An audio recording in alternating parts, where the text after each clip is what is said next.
¿Qué tal amigos? Bienvenidos a una nueva emisión de Noticias del Agro. Yo soy Taitir Calderón y estoy aquí para acompañarlos en un recorrido por las noticias que marcaron la agenda del sector agroproductivo esta semana.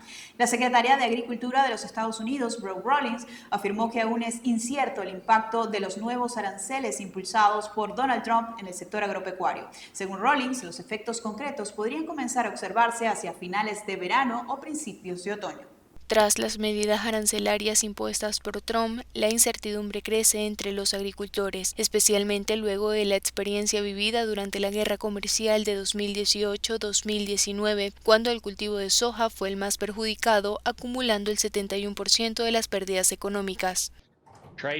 El comercio es del 50% de los acres que se producen en los Estados Unidos y de eso actualmente el 25% de nuestra soya que cultivamos va a China y el otro 25% se exporta a otros países. Por lo tanto, el comercio es vital para nuestro futuro y debemos tener un comercio sólido y consistentes para ser rentables en nuestras granjas.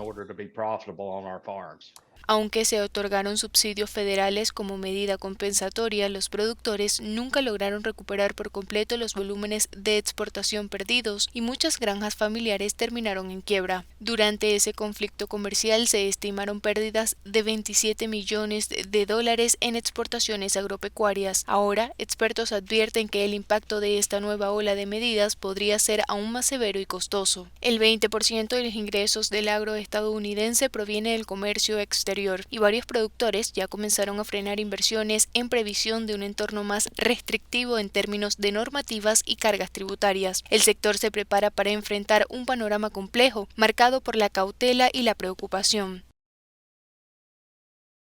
La presidenta de México, Claudia Sheinbaum, informó que debido a las altas temperaturas que se registran en el norte de ese país, la producción de algunos granos básicos, como el maíz, se está viendo afectada. Indicó que buscan contrarrestar esta situación con un programa oficial de apoyo financiero. Ante la sequía que golpea a los estados productores del norte de México, el gobierno de ese país busca aumentar la producción de maíz mediante la asignación de recursos a pequeños productores. Va a haber menor producción de granos. Obviamente hay sequía en el norte, pero todo lo que estamos haciendo pues es para aumentar la producción, particularmente de maíz y de frijol. El trigo pues tiene su característica especial, pero el objetivo es aumentar la producción particularmente de maíz y estamos diversificando territorialmente y con apoyos diversos, sobre todo el pequeño productor. En el marco del aumento de la producción de maíz impulsada desde la administración de la presidenta Sheinbaum, se busca asistir con créditos a los agricultores que podrían ascender hasta los $60,000. El anuncio presidencial llega en momentos calificados por expertos como alarmantes en el estado de Sinaloa. En esa entidad, 11 de las presas utilizadas para riego agrícola registran, según medios locales, un promedio de apenas 7,7% de su capacidad total, lo que representa 1.217,6 millones de metros cúbicos almacenados de los más de 22.000 metros cúbicos que se pueden conservar en total. De acuerdo con un reporte de la Comisión Nacional del Agua, ya han cerrado 6 presas para la extracción de agua con fines agrícolas debido a sus niveles extremadamente bajos. Y el gobierno de Panamá informó que modificó los controles de importación de productos porcinos hacia esa nación. Asimismo, que indicaron que se podrá importar un volumen mayor de carne de cerdo. Las nuevas normas arancelarias eliminan 8 incisos de la lista de productos de cerdo con medidas de control a la importación y comercialización que estaban originalmente en un decreto de este mismo año. Otra medida que tomó el Consejo de Gabinete de Panamá fue ampliar el volumen permitido para las importaciones de carne de cerdo. Autorizar el ingreso de 2.300 toneladas métricas de carne de cerdo que arribaron al país antes del 30 de enero de este año 2025, para la entrada bajo cuota de 6.090 toneladas de primero pues que han llegado en primer servicio, como estipula el TPC. Sin embargo, la cuota que se llenó se encuentran actualmente en recintos aduaneros y depósitos nacionales. Esos son productos terminados y de materia prima. El arancel varía según partida en un rango aproximado del 20% al 40%, el valor, costo, seguro y flete. Desde el gobierno del país del Istmo indicaron que tomaron esta decisión luego de un análisis que concluyó en la recomendación de excluir de los productos cárnicos los controles previamente establecidos por el gobierno a la importación y comercialización. La producción de café en Colombia ha experimentado un crecimiento notable del 36% durante el primer trimestre de 2025, alcanzando un total de 3,78 millones de sacos de 60 kilogramos. Este incremento reportado por la Federación Nacional de Cafeteros marca el mejor inicio de año para el sector en las últimas 2 décadas. El gerente general de la Federación Nacional de Cafeteros de Colombia, Germán Bahamón, atribuyó este éxito a la continuidad de programas como la renovación de cafetales y el fortalecimiento de las prácticas de fertilización. Además, destacó que las exportaciones también tuvieron un desempeño sobresaliente, con un aumento del 21% en comparación con el mismo periodo de 2024, alcanzando los 3,6 millones de sacos enviados a diversos mercados internacionales. Sin embargo, Bahamón advirtió sobre posibles desafíos climáticos en la segunda mitad del año, especialmente debido a las lluvias que podrían afectar la cosecha entre octubre y diciembre. A pesar de ello, la Federación proyecta un primer semestre positivo y reafirma el papel protagónico del café en la economía nacional.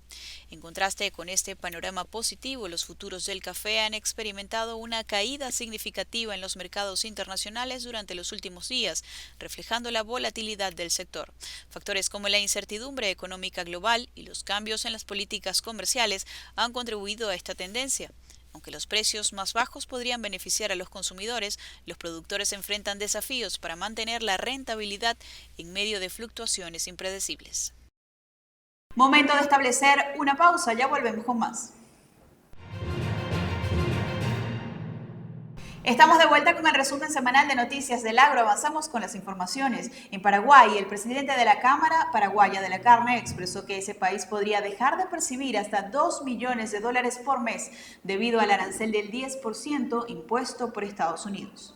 El gremialista explicó que la carne paraguaya estaba llegando a Estados Unidos con un arancel de 26,4%. Es por ello que desde el gremio cárnico estiman que las ganancias disminuirán con la reciente imposición de un 10% de arancel. Bueno, esto significa menos ingresos, menos precios para la exportación de nuestro producto, en este caso carne, al país norteamericano, ¿no?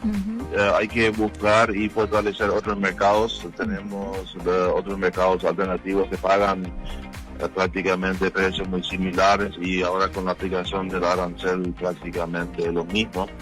Entonces se va seguramente a redireccionar cierto volumen a otros mercados que pagan precios similares, ¿no? Pese a esas pérdidas proyectadas para el sector exportador, el gremio se mantiene en expectativa a los próximos anuncios del presidente Donald Trump, que podrían incluir la imposición de un 25% de aranceles a Canadá y México. Ambos países son los principales proveedores de carne de Estados Unidos. De darse esa medida contra los países del TEMEC, desde la Cámara Paraguaya de la Carne estiman que la industria del país guaraní podría verse beneficiada en cuanto al precio de la carne exportada y ganar un mayor margen de mercado en territorio estadounidense. Según datos del gremio, en el primer trimestre del año, Paraguay exportó 10.400 toneladas de carne bovina a Estados Unidos, generando aproximadamente unos $60 millones. Brasil ha registrado un significativo aumento en su producción de maíz, impulsado por mejores condiciones de precios en el mercado internacional y el incremento de las exportaciones. Veamos. De acuerdo con expertos del sector, la demanda internacional de maíz brasileño ha crecido sustancialmente debido a interrupciones en otros mercados importantes, ocasionadas por conflictos geopolíticos y fenómenos climáticos. Este contexto ha beneficiado a los productores brasileños, quienes han logrado aumentar tanto la producción como los volúmenes exportados. Entre los principales destinos del maíz brasileño se encuentra China, que recientemente firmó un acuerdo comercial para la importación de este grano. La colaboración con el gigante asiático se suma a las relaciones comerciales establecidas con países de Europa y América Latina, fortaleciendo el posicionamiento global de Brasil en el mercado de cereales. Además, el gobierno brasileño y las instituciones agrícolas han impulsado mejoras en infraestructura logística, como la apertura de nuevos puertos y rutas de transporte. Estas iniciativas han facilitado la exportación del maíz hacia mercados internacionales, aumentando su competitividad. En el ámbito interno, el maíz también juega un rol fundamental. Su uso en la alimentación del ganado y en la producción de productos derivados como aceites y harinas respalda tanto al sector agroindustrial como la economía nacional. A medida que Brasil sigue aumentando su capacidad de producción, los analistas anticipan que el país continuará siendo un actor indispensable en el comercio global de maíz, consolidando su liderazgo en un sector crucial para la seguridad alimentaria mundial. Autoridades de Uruguay informaron la apertura de mercado de Hong Kong para la carne aviar producida en el país sudamericano. El acuerdo también incluye el envío de subproductos avícolas. Uruguay logró la habilitación de una planta procesadora de carne avícola, lo que le abre las puertas a ese sector uruguayo en Hong Kong. El presidente del Instituto Nacional de Carnes, Gastón Scayola, indicó que con esta habilitación el sector comienza a dar sus primeros pasos en la región. Las autoridades precisaron que el procedimiento sanitario comenzó hace más de 2 años, cuando Uruguay envió el primer cuestionario técnico al Centro para la Seguridad Alimentaria de Hong Kong. En diciembre de 2024, una misión de inspección visitó granjas, plantas de elaboración de raciones y la planta de faena. Finalmente se acordó el modelo de certificado sanitario internacional, lo que habilitó formalmente las exportaciones desde Uruguay. La carne aviar del país sudamericano se suma a la bovina y ovina, que ya están habilitadas para ingresar a Hong Kong. Revisamos ahora información en materia climática en otra entrega de Clima para el Campo con nuestra compañera Luna Piccinini.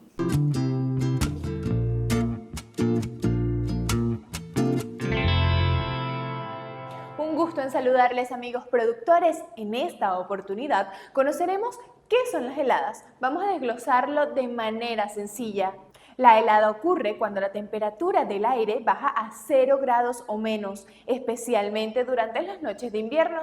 Esto sucede debido a una pérdida de calor con radiación, lo que provoca que el aire cerca del suelo se enfríe, a veces hasta 2 grados o menos.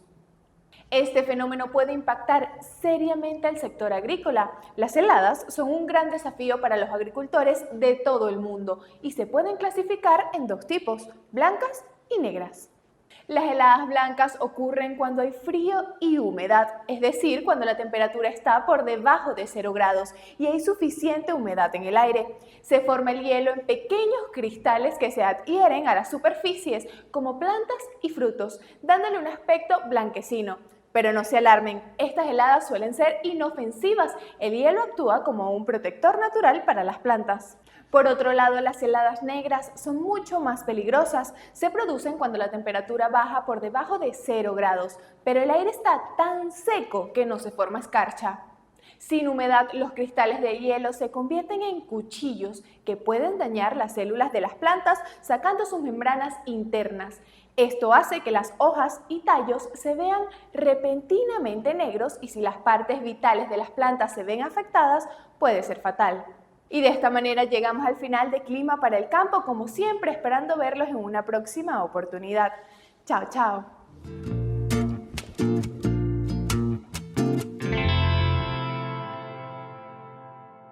Y así llegamos al final de la presente emisión de Noticias del Agro. La invitación es para que se mantengan atentos a la información que diariamente compartimos con ustedes a través de nuestras redes sociales. En Instagram, @agrotendencia, en YouTube, Agrotendencia TV y en TikTok, agrotendencia.tv. Gracias en nombre de todo el equipo por su sintonía.